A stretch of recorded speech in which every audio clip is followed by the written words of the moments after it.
सहनाववतु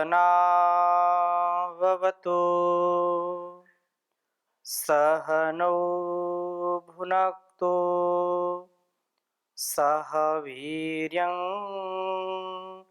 करवावहै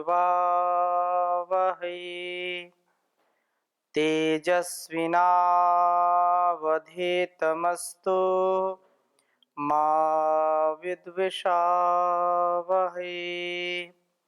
ओम शांति शांति शांति। वेदो अखिलो धर्म मूलम। वेद सब सत्य विद्याओं का पुस्तक है।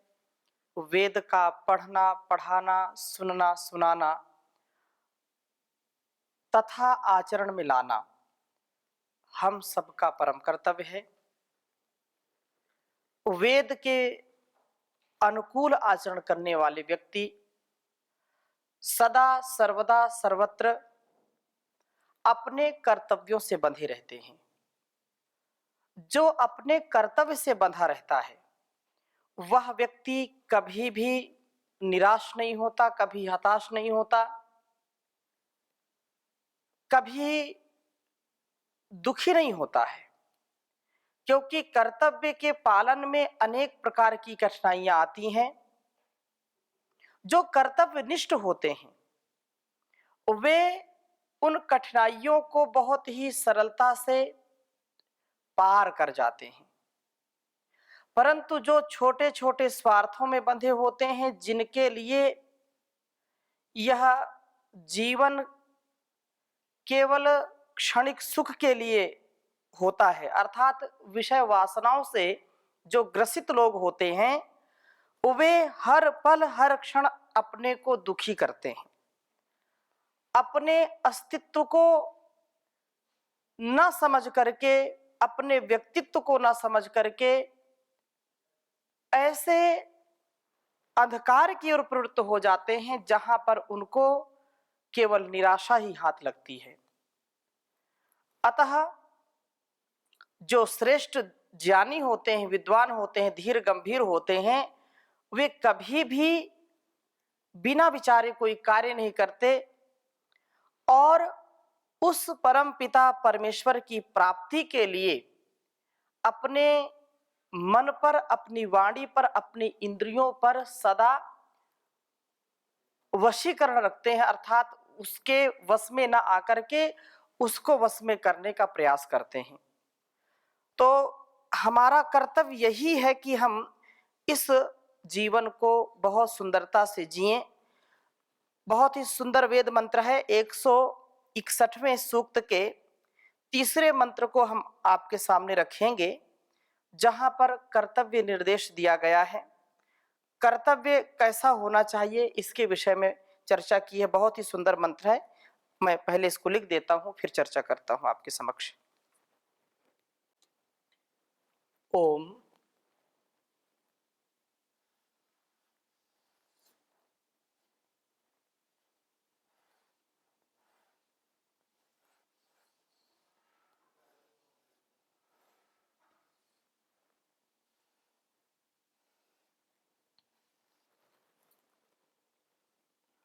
अग्निम दूतम प्रति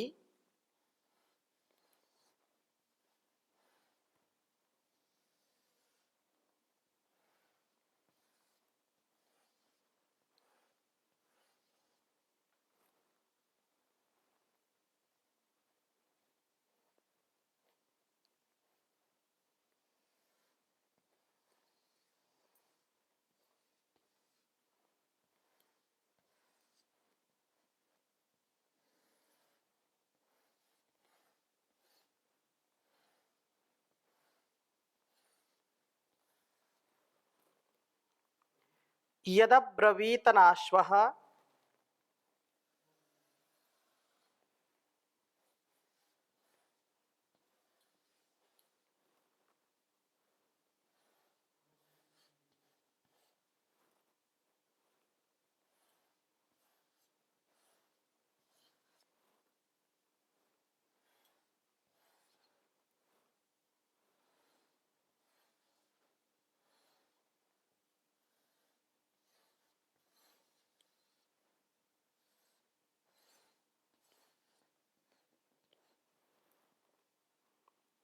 कर्तवो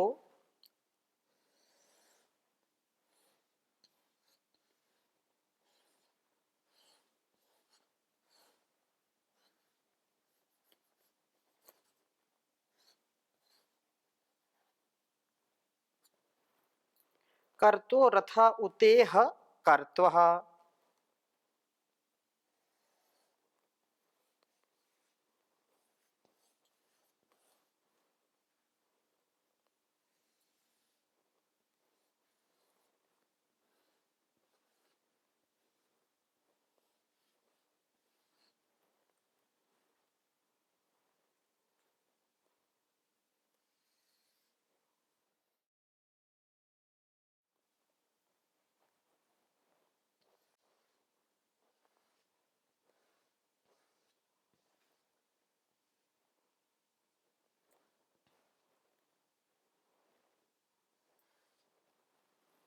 धेनुः कर्त्वा युवशा।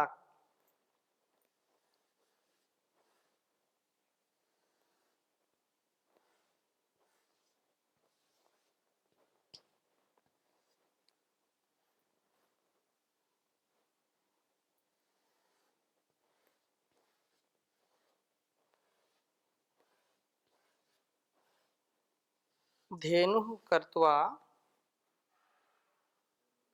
युवशा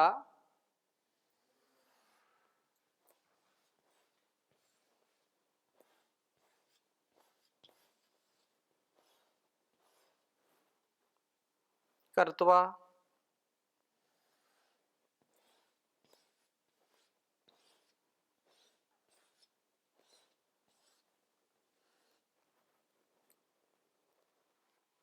द्वातानि।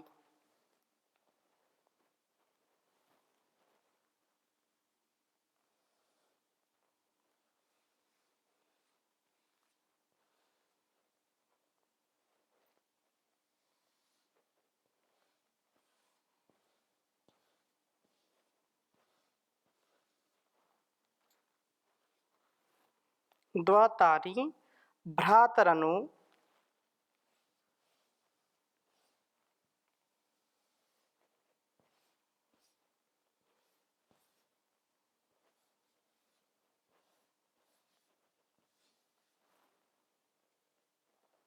वह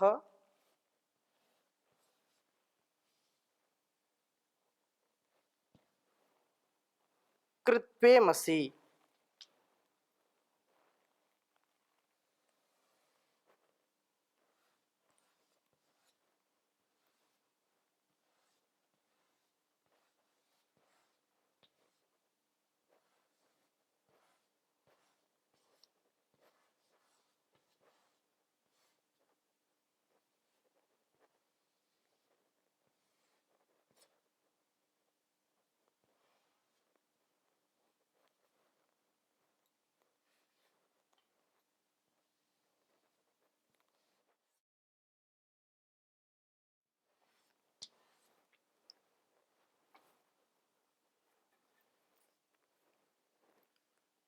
ओम अग्निम दूतं प्रति यदब्रवीतानाश्वः कर्तो रथा उतेह कर्त्वः। धेनुः कर्त्वा युवशा कर्त्वा द्वातानि भ्रातरनु वह कृत्वेमसि। ओम अग्निम दूतं प्रति यदब्रवीतनश्वः कर्तो रथा उतेह कर्त्वः। धेनुः कर्त्वा युवशा कर्त्वा द्वातानि भ्रातरनु वह कृत्वेमसि। वेद मंत्र का भावार्थ समझने का प्रयास करेंगे। बहुत ही सुंदर बात कही है कि हमारे जीवन में यदि हम ब्रह्मचर्य से युक्त जीवन जीते हैं, ब्रह्मचर्य आश्रम का, गृहस्थाश्रम का, वानप्रस्थ आश्रम का और संन्यास आश्रम का निर्वहन करते हुए, जो पहले के वेद मंत्रों में चर्चा की थी, जिसमें ऋभु विश्वावाज को अग्नि ने उपदेश दिया, उसकी चर्चा की थी। इन्होंने अग्नि के प्रति उन कर्तव्यों को व्रत के रूप में स्वीकार किया, उन्हें करके ही तो प्रभु को प्राप्त करने वाले बनेंगे। अतः मंत्र में यह कहते हैं, यह उपदेश करते हैं कि अग्निम दूतम प्रति, प्रभु के संदेश वाह इस परिव्राजक के प्रति यत जो अब्रवीत न, आप लोगों ने कहा है अश्वः कर्तवः। अश्वः कर्तवः अर्थात इंद्रियाश्वों को उत्तम बनाना हमारा कर्तव्य होगा।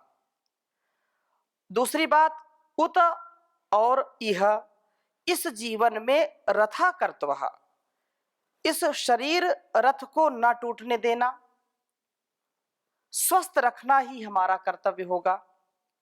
धेनु कर्तवः, ज्ञान दुग्ध देने वाली वेदवाणी रूप गौ का भी पालन करना, उस कर्तव्य पालन से हमारा ऐसा निर्माण होगा जिससे हम स्वाध्याय में कभी प्रमाद ना करेंगे। और द्वा, ब्रह्म और क्षत्र, ज्ञान और बल, इन दोनों को युवशा कर्तवा, युवा बनाए रखना, जीर्ण न होने देना भी हमारा कर्तव्य होगा। हे भ्राता, प्रभु के संदेश का भरण करने वाले अग्ने वह आपके उपदिष्टतानि उन कर्मों को कृत्वे करके अनु एमसी, हम प्रभु के समीप प्राप्त होते हैं। प्रभु प्राप्ति के लिए आवश्यक है कि हम मंत्र के जो 4 उपदेश दिए गए हैं उनका हम विवेचनात्मक चिंतन करें, उनको आत्मसात करने का प्रयास करें। जहां भी जिस बिंदु पर हमको अपनी त्रुटि प्रतीत होती है उसको हम ठीक करने का प्रयास करें। बहुत सुंदर बात कही कि प्रभु की भक्ति को, उसकी शक्ति को वही प्राप्त करता है जो इंद्रिय अश्वों को सबल बनाता है। इंद्रिय रूपी जो अश्व हैं इनको निर्बल नहीं बनाता और शरीर रथ को सुदृढ़ रखता है, स्वस्थ रखता है, ज्ञान वाणियों का अध्ययन करता है और ब्रह्म व क्षत्र को जीर्ण नहीं होने देता है। वस्तुतः जब हम अपनी इंद्रियों पर नियंत्रण करते हैं तो हमारा जीवन अत्यंत सुंदर हो जाता है, महनीय हो जाता है। जब हम इन पर नियंत्रण नहीं कर पाते हैं, ये दुर्बल हो जाती हैं हमारी इंद्रियां, और दुर्बल इंद्रियों से व्यक्ति कभी भी सबल कार्य नहीं कर सकता है। हम अपने सुनने, समझने, देखने, सूंघने, चखने, स्पर्श करने का जो सामर्थ्य है उसको कभी जीर्ण शीर्ण ना होने दें। जितने प्रबलता के साथ इनको हम सबल बनाएंगे उतना ही हम इन विषयों से दूर होते जाएंगे। उसके लिए विवेक के साथ, वैराग्य के साथ आगे बढ़ना होता है। इसलिए कहा कि यदि यह हमारी जो ज्ञानेंद्रियां, कर्मेंद्रियां हैं, ये सबल होंगी तो हमारा शरीर कभी भी पतन को प्राप्त नहीं होता है। हमारी इंद्रियां जो हमारे इन अंगों का भरण पोषण करता है, हमारा प्रत्येक अंग अंग प्रत्येक इंद्रिय के आश्रित है और प्रत्येक इंद्रिय इस शरीर के प्रति आश्रित है। तो एक दूसरे की पूरकता को समझते हुए शरीर को इंद्रियों से सबल करें और इंद्रियों को शरीर पोषण से सबल करें। अर्थात अपने शरीर का हम जब ध्यान रखते हैं तो रोगी नहीं होंगे, रोगी नहीं होंगे तो हमारी इंद्रियां अर्थात आंख, नाक, कान, रसना और स्पर्श कर्म करने की जो शक्ति है वो कभी क्षीण नहीं होगी। और शरीर रथ को टूटने नहीं देना, क्योंकि ये यात्रा हम कर रहे हैं, इसमें आचार विचार व्यवहार का अत्यंत महत्वपूर्ण जब हम ध्यान रखते हैं, जो हमारे लिए अत्यंत कल्याणकारी है, तो कभी भी हम भटकते नहीं हैं। उचित आहार का ध्यान रखें, सात्विक आहार लें और जो शरीर को उत्साह दे सके ऐसे आहार लें। हम आहार पर नियंत्रण करेंगे तो आलस्य प्रमाद से बचेंगे, क्योंकि आलस्य प्रमाद हमको फिर ज्ञान से वंचित कर देता है।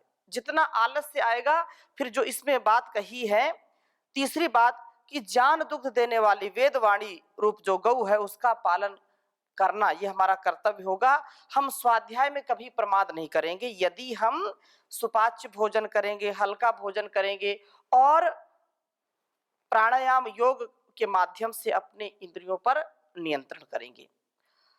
कुछ लोग इसको विपरीत अर्थ में लेते हैं कि जीवन तो आया है, ऐश करो, खाओ पियो और मौज करो, पिब भूंग रमस्व, eat drink and be Mary.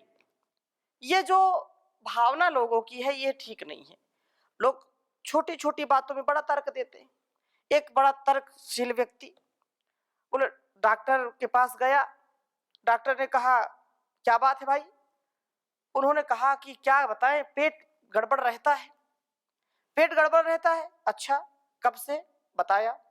कुछ औषधियां उन्होंने लिख दी पर्चे में और कहा थोड़ा सा खान पान पर नियंत्रण करिए। बोले मैं तो खान पान पर पूरा नियंत्रण रखता हूं। बोले नहीं, आपको हल्का भोजन करना है। बोले ठीक है, हल्का भोजन करेंगे।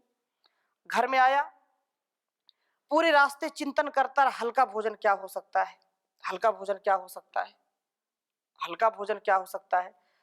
उसको फिर चिंतन किया उसने और घर में आकर के बैठ गया, चिंतन करके कहा कि ये बात बिल्कुल ठीक है, हल्का भोजन करना चाहिए। तो ये सब तो भारी भोजन है, हल्का क्या है? बोले पृथ्वी, मिट्टी, मिट्टी से पानी हल्का है, पानी ऊपर रहता है। पानी के ऊपर तेल घी आज डालते हैं तो हल्का हो जाता है, वो तो उसके ऊपर रहता है। उससे भी हल्का यदि तेल और घी के ऊपर कुछ डालते हैं तो वो क्या होगी? पूरी कचौड़ी। तो ये बात बिल्कुल डॉक्टर ने ठीक कही है। हल्का भोजन ये तो मेरा जो है इससे स्वास्थ्य और अच्छा हो जाएगा और मैं तो इसको पसंद करता हूं। हल्का भोजन है जो सबसे ऊपर है, मलाई तो हल्का है, जो सबसे ऊपर पूड़ी कचौड़ी और ऐसे ऐसे पता नहीं क्या क्या चीजें, तो ये इससे हल्का तो कुछ हो ही नहीं सकता। तो ऐसी जो बुद्धि लगाने वाले लोग हैं वो कभी भी स्वास्थ्य को ठीक कर नहीं सकते हैं। इसलिए हम यहाँ पर जो चर्चा कर रहे हैं वेद मंत्र का यही आशय है कि अपने शरीर रूपी रथ को कभी भी गड़बड़ न होने दें। इसके लिए उचित आहार, उचित विचार और उचित दिनचर्या करें और जिससे हमारा मन मस्तिष्क पवित्र रहता है, स्वस्थ रहता है, हमारे मन मस्तिष्क में आलस्य प्रमाद नहीं आता, हम युवा बने रहते हैं। युवा क्या है? युवा मिश्रण अमिश्रणयो हो, युवा जो उत्साह से लबालब भरा रहे, हमेशा क्रियाशील रहे। तो ऐसी स्थिति को प्राप्त करने के लिए कभी भी हम अपने कर्तव्य से पीछे ना हटें, अपने कर्तव्य का सदा पालन करते रहें, तभी हम प्रभु की भक्ति का रसपान कर सकते हैं, अपने जीवन का उद्धार कर सकते हैं और यह प्रभु के समीप जाने का सबसे बड़ा उपाय है कि उसने जो कुछ भी कर्तव्य हमको दिया है, माता पिता गुरु आचार्य पति पत्नी भाई बहन बेटा बेटी मित्र मित्र, ये जो भी उत्तरदायित्व है उस उत्तरदायित्व को निभाते जाएं, लेकिन वैदिक जो नियम है, वैदिक जो परंपरा है उसका पालन करते जाएं। एक पल का भी प्रमाद ना करें। वह शक्ति हमें दो दया निधे, कर्तव्य मार्ग पर डट जावें, पर सेवा पर उपकार में हम निज जीवन सफल बना जावें। ये जो कर्तव्य का पथ है वो हमको वेद से सीखना चाहिए, वो वेद मंत्रों के आशय को समझना चाहिए। कैसा भी कर्तव्य है, कर्तव्य में कभी भी जी नहीं चुराना चाहिए, क्योंकि धर्म अर्थ काम और मोक्ष सब प्रकार के ज्ञान का जो भंडार है, हर प्रकार के ज्ञान विज्ञान का जो रहस्य उद्घाटित करता है, वो वेदों का ज्ञान है, वेदों की चर्चा होनी ही चाहिए। इसलिए ये बहुत सुंदर बात कही है, अथिक जी ने बहुत सुंदर लिखा, ज्ञान का सागर चार वेद यह वाणी है भगवान की, इसी से मिलती सब सामग्री जीवन के कल्याण की, इसी से मिलती सब सामग्री जीवन के कल्याण की। सब सच्ची विद्याएं जग में प्रकट वेद से होती हैं, यहीं से आ जाकर सब नदियां पृथ्वी का आंगन धोती हैं। उसी को जीवन सार मिला जिसने इसकी पहचान की, ज्ञान का सागर चार वेद यह वाणी है भगवान की। सृष्टि एक अदालत है और न्यायाधीश विधाता है, यहीं पे ही हर प्राणी अपने कर्मों का फल पाता है। वेद के अंदर सब रचना है विधि के अमर विधान की, ज्ञान का सागर चार वेद यह वाणी है भगवान की।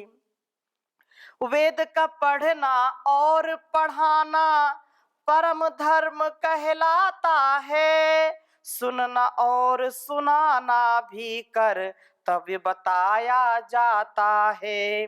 वेद ही असली दौलत है दुनिया के हर इंसान की, ज्ञान का सागर चार वेद यह वाणी है भगवान की। धन्य धन्य भारत भूमि जिस पर वेदों का गान हुआ, वेद का अमृत पिया पिलाया तब यह देश महान हुआ।